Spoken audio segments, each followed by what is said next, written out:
Assalamualaikum warahmatullahi wabarakatuh. Kami dari kelompok 12 akan mempresentasikan materi tentang pelaksanaan program bimbingan dan konseling DMI atau SD yang beranggotakan Ayu Fitriana NIM 2319160, Himawatul Husna NIM 2319171, Rizky Vina Apriana NIM 2319184. Pengertian program bimbingan dan konseling. Pengertian program bimbingan dan konseling di sekolah ialah sejumlah kegiatan bimbingan dan konseling yang direncanakan oleh sekolah dan dilaksanakan dalam jangka waktu tertentu. Adapun fungsi khusus bimbingan dan konseling yakni khususnya di sekolah sebagai berikut: menolong anak dalam kesulitan belajarnya, berusaha memberikan pelajaran yang sesuai dengan minat dan kecakapan anak-anak, memberi nasihat kepada anak yang akan berhenti dari sekolahnya, memberi petunjuk kepada anak-anak yang melanjutkan belajarnya, dan sebagainya.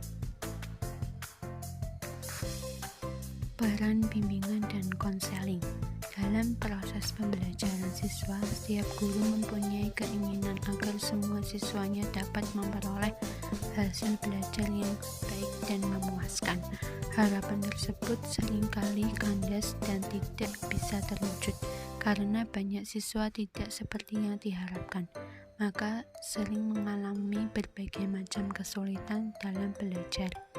Sebagai pertanda bahwa siswa mengalami kesulitan dalam belajar dapat diketahui dari berbagai jenis gejalanya sebagai berikut. 1. Hasil belajar rendah di bawah rata-rata kelas. 2. Hasil yang dicapai tidak seimbang dengan usaha yang dilakukannya. 3. Menunjukkan sikap yang kurang wajar, suka menantang, dusta, tidak mau menyelesaikan tugas-tugas, dan sebagainya. 4. Menunjukkan tingkah laku yang berlainan, seperti suka membolos, suka mengganggu, dan sebagainya. Landasan bimbingan dan konseling. Landasan filosofis, landasan religius, landasan psikologis, landasan pedagogis, landasan ilmiah dan teknologis, landasan sosial budaya, dan landasan yuridis formal. Pelaksanaan program bimbingan dan konseling DMI atau SD. Pelaksanaan program PK di SD ialah guru kelas harus melaksanakan tugas memberikan layanan bimbingan dan konseling di kelas yang menjadi tanggung jawabnya. Kehadiran tenaga ahli bimbingan diperlukan sebagai konselor kunjung untuk setiap konselor bagi beberapa SD. Berdasarkan ketentuan dalam Peraturan Menteri Negara Pendayagunaan Aparatur Negara dan Reformasi Birokrasi Nomor 16 Tahun 2009 tanggal 10 November 2009 Pasal 13 ditetapkan rincian kegiatan guru kelas sebanyak 15.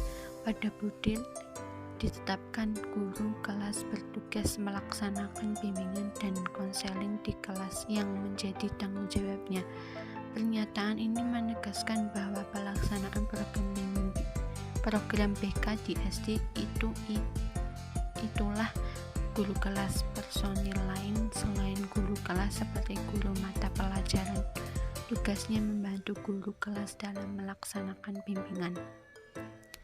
Kesimpulan dari materi tersebut yaitu program bimbingan dan konseling di sekolah ialah sejumlah kegiatan bimbingan dan konseling yang direncanakan oleh sekolah dan dilaksanakan dalam jangka waktu tertentu.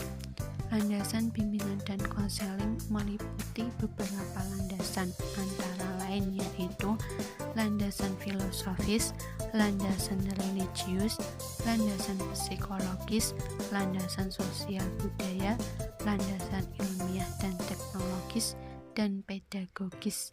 Pelaksanaan program BK di SD ialah guru kelas harus melaksanakan tugas memberikan layanan bimbingan dan konseling di kelas yang menjadi tanggung jawabnya. Kehadiran tenaga ahli bimbingan diperlukan sebagai konselor. Kunjung untuk setiap konselor bagi beberapa SD. Konselor kunjung yang membantu guru sekolah dasar mengatasi perilaku mengganggu antara lain dengan pendekatan direct behavioral consultation. Sekian dari kelompok kami. Wassalamualaikum warahmatullahi wabarakatuh.